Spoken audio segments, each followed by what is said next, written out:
Pentagoni, ndryshimi i regjimit nuk ishte qëllimi i sulmit iranian. Sekretari i mbrojtjes Pete Hegseth mbajti një konferencë shtyp në orën 8 të mëngjesit të ditës së sotme.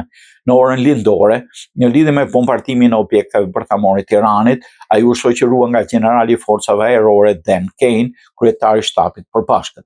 Administrata Trump thos se sulmi i saj ndaj 3 objekteve bërthamore iraniane nuk kishte për qëllim rrëzimin e qeverisë së vendit. Ky mision nuk ishte dhe nuk ka qenë për ndryshimin e regjimit, tha sekretari i mbrojtjes Pete Hegseth në një konferencë poshtyp. Generali i forcave ajrore Dan Kane, kryetari i shefëve të përbashkët të shtabit, theksoi se qëllimi i operacionit që kanë mes natës kishte shkatëruar sajtet bërthamore në Fordo, Natanz dhe Isfahan. Dëmi përfundimtar i betejës do zgjas pak, por vlerësimet fillestare të dëmeve të betejës tregojnë se 3 vendet posuan dëme dhe shkatërime jashtëzakonisht të rënda, tha Kane.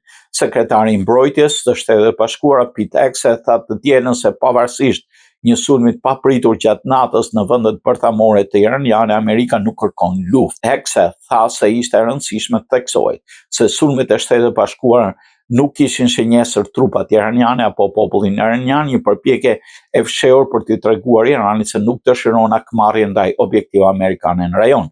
Hegseth tha se një zgjedhje për zhvendosur një numër bombarduesish B-2 nga baza e tyre në Missouri herët të shtunën kishte për qëllim si një karrem për të larguar vëmendjen nga iranianët. Ai shtoi se Shtetet e Bashkuara përdoren edhe metoda të tjera mashtrimi duke vendosur luftëtar për të mbrojtur bombarduesit B-2 që hodhën 14.000 bomba bunker shkatërruese në vendin më të fuqishëm për të armuar të Iranit.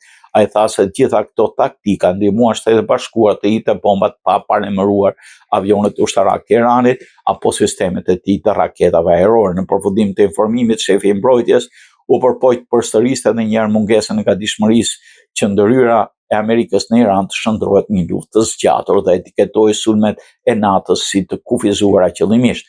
Do doja vetëm, siç ka udhëzuar dhe ka bërë qartë presidenti, kjo sigurisht nuk është e pafundme, tha sekretari i mbrojtjes Pete Hegseth, duke shtuar se kjo nuk e kufizon aftësinë e Shtetit e Bashkuara për t'u përgjigjur dhe do ta bëjë këtë nëse është nevojshme.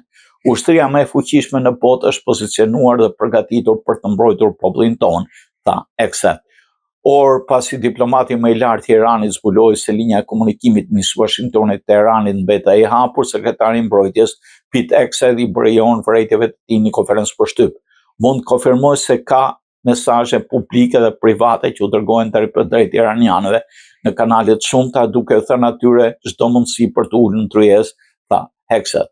Ndërsa Shtetet e Bashkuara dhe rajoni presin përgjigjen e Iranit ndaj sulmeve të natës, Hegseth tha se generalet ushtarak kanë rritur masat e mbrojtjes në forcat në gjithë rajonin, veçanërisht Irak, Siri dhe Gjirin Persik. Forcat tona mbeten nga dishmëri të lartë dhe janë plotësisht pozicionuara për të përgjigjur çdo akmarrje iraniane ose sulmesh të ndërmjetme, gjë që do të ishte një zgjedhje tepër e dobët, tha Hegseth gazetarëve. Kur Trumpi thotë se do bëjë një gjë, ai e bën, tha Hegseth.